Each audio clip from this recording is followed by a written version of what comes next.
Oh, Ty left her phone in here. Oh, well.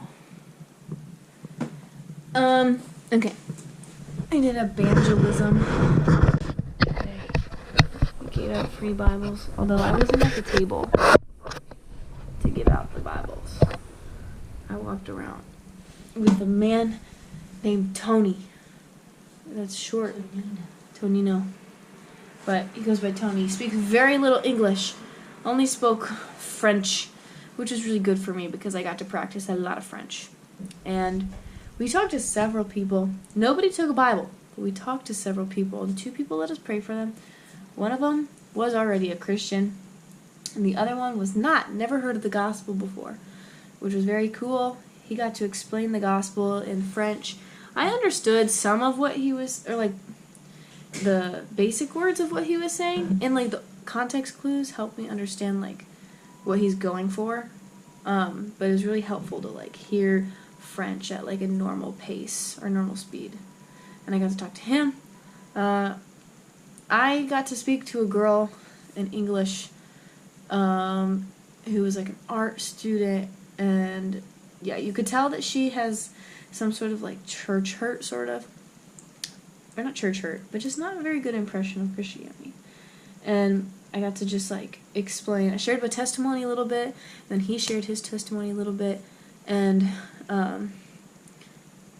yeah, it was a really good experience that I got to talk to her for as long as I did, because she originally said she didn't have time, and she was talked to her for like 10 minutes. And then I had a really interesting experience at the end. It's my first time ever seeing like what people would say is like a bad spirit or like a demon in a person. And I've heard people, or no, I've seen people that are like very off-putting, like very weird, and like kind of similar to this man. I have another bite on my ankle. But this guy, like the 2 guys that I was with, like knew, like they were like, no, this is demonic. And I was like, whoa, really? So I'd seen him at the park before, and it was very weird. But when Tony approached and said like, hi, he stopped, turned around, and I forgot, he didn't say a lot before turning back around. But Tony was determined to go after him again. So he did. And this time he told him about Jesus and how Jesus loved him. Same thing. He like stops, his back is to us, and then he turns around and his eyes are so wide. Like, not like, bad wide, like he's like, nervous, but they're just like, he doesn't blink a lot. And his eyes are like empty. And he didn't respond, but he just slowly put a thumbs down, turned around again, and walked away. But they were determined. So we're like kind of like speed walking after this guy, and we're praying. And I kind of stayed back just to observe and to pray. And then they approached him for like a 3rd time.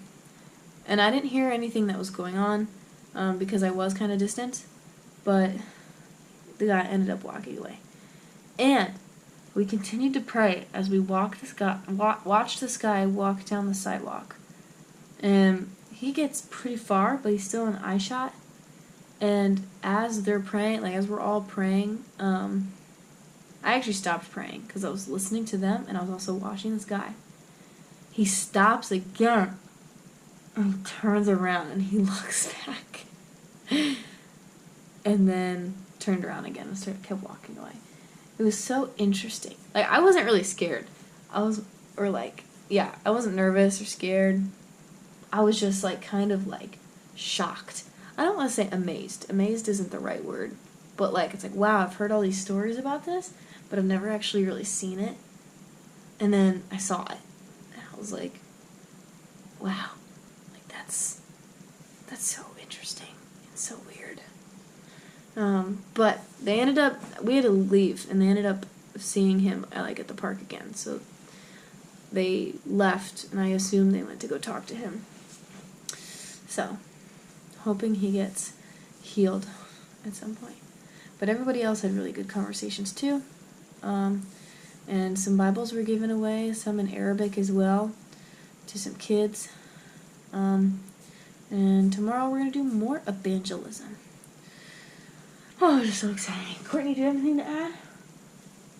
We got some really good conversations, people. Thankfully Cohen's feeling much better.